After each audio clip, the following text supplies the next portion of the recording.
চিংড়ি চিংড়ি বিভিন্ন মাছ, শুধু চিংড়ি না। না, এই যে গাদে বলে চিংড়ি, গাদ পড়ে গেছে পানিতে। তুমি আমার চিংড়ির প্রজেক্ট সম্বন্ধে জানাও, বুঝাও। আমি মনে এই জীবনে চিংড়ির প্রজেক্ট করতে গেলাম। এগুলো সব মাছের প্রজেক্ট। টঙ্গর,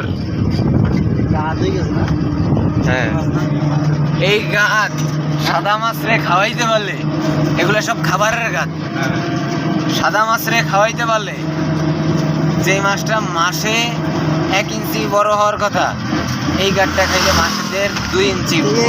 সাদা মাছ ছেড়ে দেবে, সাদা মাছে খায়া শেষ করতে পারে না তো। সাদা মাছ খায়া শেষ করতে পারে না এই গাদ। শতাংশে সাদা মাছ ছাড়ে কম তো, তাই। সাদা মাছ ছাড়লে মাছ হবে না।